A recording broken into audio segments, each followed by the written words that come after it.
Oke, Assalamualaikum warahmatullahi wabarakatuh. Perkenalkan, saya Adrian Maulana Yusuf dengan NIM 245150400111050. Di sini saya akan melakukan presentasi mengenai simulasi keamanan database pada perusahaan KOM.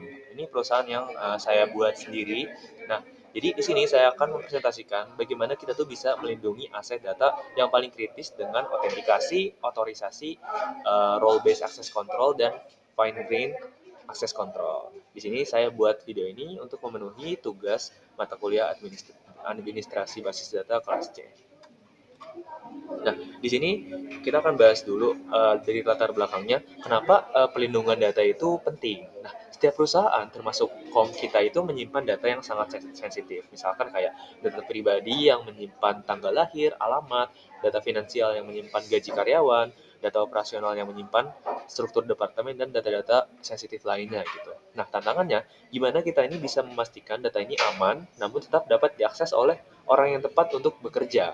Solusinya adalah the principle of least privilege atau prinsip hak akses minimal. Nah, kita tuh harus memberikan izin seminimal mungkin yang dibutuhkan seseorang untuk melakukan pekerjaannya supaya ini meminimalisir data-data yang sensitif itu bocor.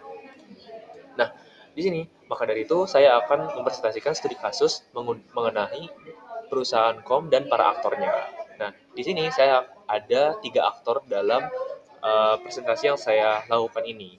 Yang pertama adalah Andi, dia itu sebagai staf baru gitu. Job desk-nya sebagai mengelola data dasar karyawan. Kebutuhannya itu dia boleh select tabel employee, tapi dia itu tidak boleh melihat tabel salaris karena itu udah bukan lagi ranahnya gitu.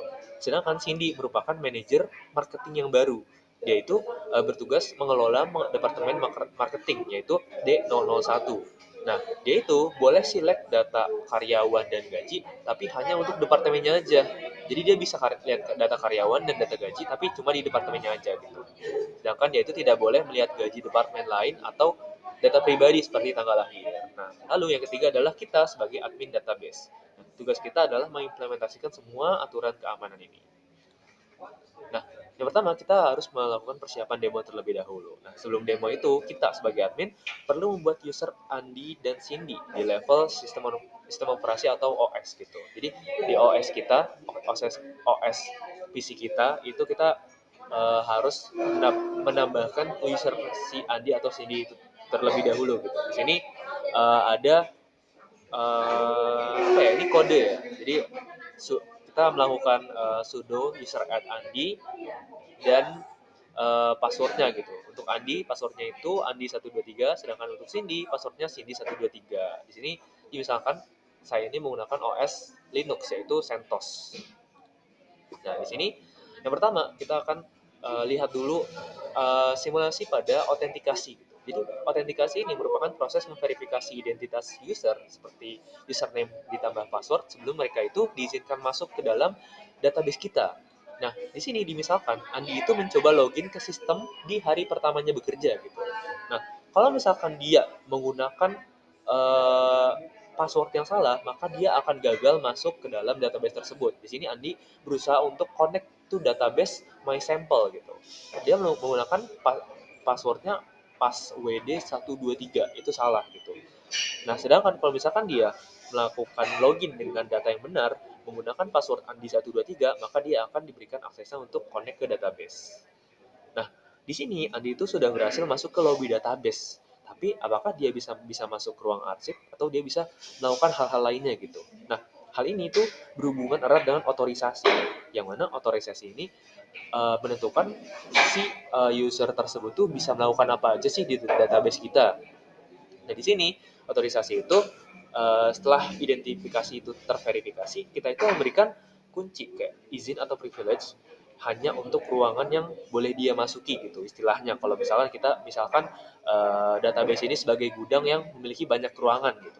Nah, di sini kita coba kasusnya adalah Andi, staf HR ini butuh akses ke data karyawan atau employee gitu. Tapi dia tuh dilarang keras untuk melihat data gaji atau salaris karena itu bukan ranahnya dia lagi gitu. Di sini kita bisa memberikan otorisasi berupa kata kuncinya adalah grant gitu. Kita menggunakan grant connect on database to user Andi gitu. Jadi si Andi ini bisa melakukan connect on database gitu jadinya, karena kita sudah grant aksesnya ke dia.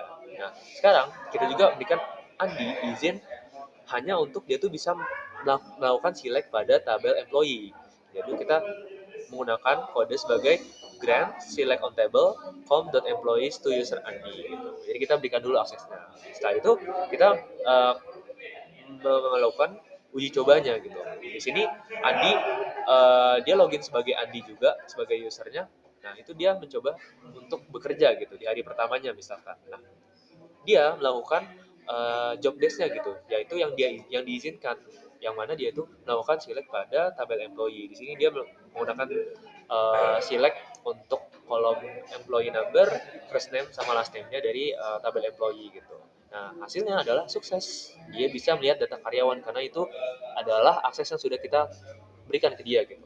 Nah, namun Andi ini istilahnya adalah kepo gitu. Suatu hari dia kepo, dia tuh pengen ngeliat gaji teman-temannya gitu. Dia melakukan select from tabel salary dan ternyata hasilnya adalah gagal gitu karena Andi tidak punya izin select pada com salaries gitu. Jadi otorisasi dasar yang tadi udah kita lakukan itu berhasil gitu. Andi itu hanya bisa mengakses apa yang diizinkan secara eksplisit yang sudah kita izinkan tadi gitu. Nah, sekarang kita masuk ke RBAC atau Role Based Access Control gitu. RBAC itu apa sih? Nah, di sini kita akan mulai dari tantangannya terlebih dahulu atau masalahnya gitu. Perusahaan kom ini kini mempunyai 50 manajer seperti Cindy gitu. Nah, memberi grant satu persatu pada 50 orang tersebut itu sangat tidak efisien. Nah, makanya di sini terbitlah RBAC atau Role Based Access Control yang mana kita itu nggak memberi izin ke orangnya, tapi ke topi jabatannya gitu atau role-nya. Jadi kita nggak usah melakukan grant access ke 50 orang, cukup ke satu role yang mana role tersebut akan dipakai oleh 50 orang tersebut gitu. Di sini kita simulasikan kita itu membuat jabatan atau role bernama manager dan mendaftarkan CD itu ke role tersebut. Di sini kita create role manager tersebut, lalu kita memberikan izin ke manajer bahwa manajer itu boleh lihat gaji dan karyawannya. Di sini kita menggunakan grant lagi, grant select on table employee sama salary to role manager gitu. Lalu habis itu kita pakaikan role ini ke Cindy menggunakan grant role manager to user Cindy. Ya, dengan begini Cindy tuh punya semua izin yang dimiliki oleh role manager. Jadi kita nggak harus melakukan grant akses ke 50 orang gitu. Nah, selanjutnya ada FGAC atau Fine Grain Access Control gitu. Ini adalah yang level kolom. Nah, ini nih apa sih? Mari kita lihat dari tantangannya lagi. Cindy sebagai manajer itu sekarang bisa lihat tabel employee kan. Tapi dia itu jadi bisa lihat birth date-nya atau tanggal lahir semua orang. Yang mana ini sebenarnya nggak boleh gitu. Di banyak kasus ini tuh dilarang karena ini adalah data pribadi yang sensitif gitu. Nah, disinilah hadirlah Fine Grain Access Control level kolom gitu. Kita bisa menutupi atau masking data di kolom spesifik untuk role tertentu. Nah, di sini kita coba untuk sembunyikan tanggal lahir untuk siapapun dengan role manager seperti Cindy tadi. Pertama-tama kita buat dulu masknya nih. Yang pertama kita buat dulu masknya, create mask. Ini adalah nama mask kita on com employees gitu. Ini on tabel mana yang mau kita adakan masknya gitu. Untuk kolom apa gitu, untuk kolom birthday. Nah, habis itu di sini kita kasih case-nya gitu, kita kasih case supaya ini tuh berlaku untuk siapa sih gitu. Nah, di sini saya menggunakan when, di sini ada fungsi verify role for user. Nah, session user ini adalah kira-kira sekarang itu sessionnya user siapa gitu. Kalau misalkan user manager, maka ini jadikan true gitu. Lalu setelah true, ini data si ulang tahunnya ulang tahun, si birthday-nya akan diubah menjadi 190101. Nah, ini adalah data samaran gitu. Jadi kalau misalkan dia adalah manajer, datanya akan selalu ditampilkan seperti ini gitu. Tapi kalau misalkan bukan manajer, tampilan datanya adalah data asli yaitu birthday. Nah, setelah itu kita melakukan alter table pada form employee untuk mengactivate kolom access control-nya. Lalu di sini kita mencoba untuk menjalankan di dua user yang berbeda gitu. Jika kita menjalankan sebagai Cindy, yaitu menjalankan select pada tabel employee yang mana ada birthday-nya, di sini hasilnya birthday-nya itu akan tersamarkan ke data birthday yang udah kita set tadi gitu. Jadi 1901 Tapi kalau misalkan kita menjalankannya sebagai admin, maka datanya itu akan dimunculkan data aslinya, yaitu 1953 bulan 9 tanggal 2 gitu. Nah, tadi kan udah ada fine grained access control yang level kolom. Nah, sekarang ada juga yang level baris gitu. Nah, yang level baris ini muncul juga dari tantangannya gitu. Cindy itu bisa melihat gaji, tapi dia bisa melihat gaji semua departemen. Nah, ini tuh melanggar list privilege gitu. Sedang dia kan adalah manajer pada departemen marketing kan. Maka dia itu hanya boleh lihat gaji anak buahnya di marketing atau di kode D001 gitu. Nah, muncullah di sini solusi yaitu FGAC atau fine grained access control yang level baris.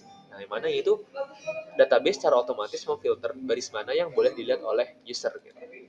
Nah, di sini kita membuat simulasi bahwa kita harus membuat aturan agar role manager itu hanya bisa melihat data gaji karyawan di departemen D001 atau di departemen marketing gitu, seperti Cindy tadi. Ini adalah permissionnya. Kalau kolom tadi kita menggunakan mask, kalau yang baris kita menggunakan permission gitu. Di sini kita buat permission namanya seperti ini ya. Lalu on tabel yang salaris gitu. Nah, lalu kita di sini ada sebuah aturan yang mana aturan ini tuh intinya adalah untuk menampilkan baris hanya jika employee number di baris gaji itu adalah anggota departemen D001 gitu. Lalu abis itu kita menerapkan semua aturan ini untuk role manager. Setelah kita udah melakukan create permission ini, baru kita aktifkan ke tabel salaries itu ya menggunakan alter table tabelnya, lalu activate row access control. Lalu kita juga bisa mencoba kalau kita menjalankan sebagai Cindy, yang mana Cindy itu adalah memiliki role manager, maka hasilnya itu adalah misalkan kita menggunakan select count gitu untuk salaries. Nah, countnya itu akan sekitar 50 ribuan karena dia hanya menunjukkan jumlah baris gaji untuk karyawan di departemen D001 gitu. Nah, kalau misalkan dia sebagai admin, maka hasilnya itu lebih dari 2 juta, bahkan hampir 3 juta karena dia itu menampilkan semua baris gaji di perusahaan gitu, nggak cuma di departemen marketing aja gitu. Jadi itu adalah fungsi supaya kita itu bisa menyuruh atau mengset aturan Cindy ini hanya bisa melihat gaji untuk karyawan di departemennya aja gitu. Nah, maka dari itu dapat disimpulkan bahwa ada 4 komponen utama dari simulasi ini, yaitu autentikasi, otorisasi, role based access control, sama fine grained access control gitu. Autentikasi itu memastikan siapa kamu gitu. Seperti kayak login Andi yang tadi gitu, gagal atau sukses gitu. Nah, sedangkan kalau otorisasi, kita tuh menentukan Andi ini tuh boleh apa aja gitu. Di sini Andi itu bisa select employee tapi gagal dalam select salaries. Itu adalah aturannya. Sedangkan kalau misalkan RBAC atau role based access control itu kita menyederhanakan manajemen izin untuk grup gitu. Yaitu contohnya adalah pada role manager yang mana kalau manajernya ada banyak, kita nggak harus melakukan grant access ke semua orang. Sedangkan kalau yang fine grained access control ini tuh mengamankan data hingga level yang paling kecil dan detail gitu. Mulai dari yang level kolom sampai dengan yang level baris. Ya, maka dari itu cukup sekian dari saya atas presentasinya. Saya Adrian Maulana Yusuf. Terima kasih atas perhatiannya. Wassalamualaikum warahmatullahi wabarakatuh.